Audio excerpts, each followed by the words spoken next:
Hot pursuit বা তপ্ত অনুসরণ কি? ভূমিকা: আন্তর্জাতিক সমুদ্র আইন অনুযায়ী কোনো উপকূলীয় রাষ্ট্রের আইন ভঙ্গ করে কোনো বিদেশি জাহাজ যদি পালিয়ে যাওয়ার চেষ্টা করে, তবে ওই রাষ্ট্রের যথাযথ কর্তৃপক্ষ কর্তৃক সেই জাহাজটিকে খোলা সমুদ্র বা হাই সিজ পর্যন্ত ধাওয়া করার অধিকারকে হট পারস্যুট বা তপ্ত অনুসরণ বলা হয়।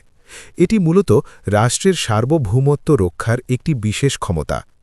আইনগত ভিত্তি: ১৯৮২ সালের জাতিসংঘের সমুদ্র আইন বিষয়ক কনভেনশন বা UNCLOS 3 এর ১১১ নম্বর অনুচ্ছেদে হট পারস্যুটের বিস্তারিত ব্যাখ্যা ও অধিকার প্রদান করা হয়েছে। তপ্ত অনুসরণের প্রধান শর্তাবলী: হট পারস্যুট কার্যকর করার জন্য নিম্নলিখিত শর্তগুলো পূরণ হওয়া বাধ্যতামূলক। ১. সূচনাস্থল: অনুসরণ অবশ্যই উপকূলীয় রাষ্ট্রের অভ্যন্তরীণ জলসীমা বা ইন্টারনাল ওয়াটার্স, রাষ্ট্রীয় জলসীমা বা টেরিটোরিয়াল সি বা সংলগ্ন এলাকা থেকে শুরু হতে হবে। ২. দৃশ্যমান সংকেত: ধাওয়া শুরু করার আগে জাহাজটিকে থামার জন্য দৃশ্যমান বা শ্রবণযোগ্য সংকেত বা ভিজুয়াল অর অডিটরি সিগন্যাল দিতে হবে। ৩. নিরবিচ্ছিন্ন ধাওয়া কন্টিনিউয়াস পারস্যুট: ধাওয়া অবশ্যই বিরতিহীন হতে হবে।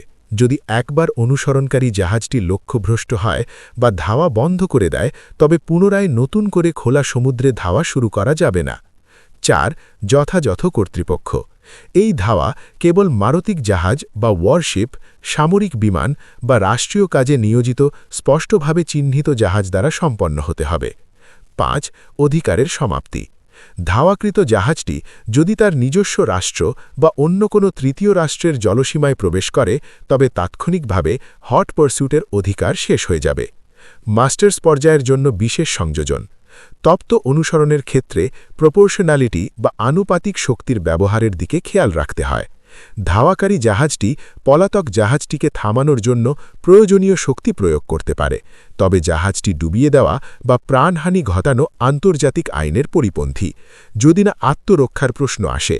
এটি আই অ্যাম অ্যালোন মামলা বা দ্য রেড ক্রুসেডার মামলার নজির হিসাবে উল্লেখ করা যেতে পারে। উপসংহার: পরিশেষে বলা যায়, হট পারস্যুট হল আন্তর্জাতিক আইনের এমন একটি নীতি যা অপরাধীকে জলসীমার মারপেঁচে পালিয়ে যেতে বাধা দেয়।